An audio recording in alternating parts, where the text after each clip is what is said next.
Itu ya tadi saya mempunyai privilege untuk bergonta-ganti pekerjaan, terus ya mungkin punya punya apa ya, ya networking yang kuat gitu. Jadi masih kayak ini ada teman, ya meskipun ujung-ujungnya bukannya nepotisme ya, cuma kayak dengan networking, dengan tahu kayak ada yang kerja di situ, ada lowongan nggak, itu lebih gampang. Oh ini lagi buka nih, terus yaudah resume lo mana sini, gue kirim ke HR. Itu kan lebih cepat ya, makanya kita butuh networking seluas mungkin gitu. Meskipun again kita tetap harus following the procedure gitu, tapi untuk masuk ke dalam sistem mereka, networking, referral itu adalah cara yang paling optimal gitu untuk memasuki perusahaan. Ya, jadi tergantung nih teman-teman. Kayak kalau saya tipe yang kayak udah jalani dulu, kerjain dulu aja, toh nanti ujung-ujungnya bisa resign, gitulah simpelnya ya. Ketika misalnya again karena butuh duit atau enggak nih, atau kalau misalnya teman-teman enggak, tabungan gue masih banyak, bapak ibu gue kaya raya, pokoknya gue mau masuk ke sini gitu kan. Cuma kayak misalnya teman-teman mau masuk ke Google, iya tapi sampai teman-teman nyoba 15 kali juga nggak akan bisa, karena misalnya Google selalu nge-hire experience hire gitu. Mereka nggak pernah, yang di Indonesia ya, nggak pernah nge-hire fresh grad misalnya, which is true setahu saya gitu. Mereka selalu hire punya experience dulu 5 tahun dimanapun gitu kan, baru misalnya keterima Google gitu kan. Jadi ya istilah banyak jalan menuju Roma gitu, kayak ya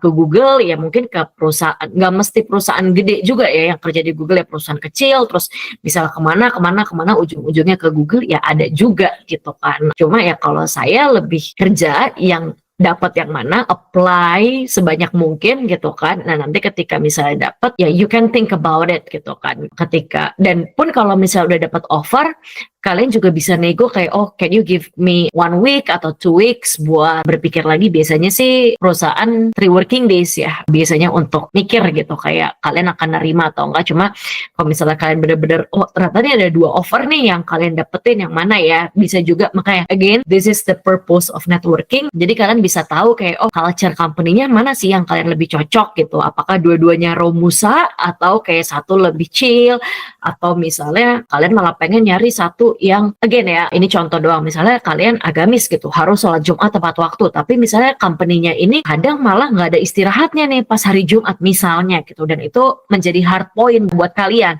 Ya kalian harus tahu nih, berarti udah siap belum nih dengan masuk ke company tersebut. Again misalnya ya, ini misalnya sholat Jumatnya tidak di ya harus nggak diizinkan gitu. Nah itu kalian udah siap belum dengan resiko-resikonya gitu. Jadi ya itu during the interview time juga kalian bisa nanya sedetail mungkin. Dan tapi ketika kalian punya networking, teman yang udah bekerja di situ, kalian lebih tahu kan nanyanya tuh lebih ke arah yang mana buat untuk ditanyakan ke interviewernya gitu.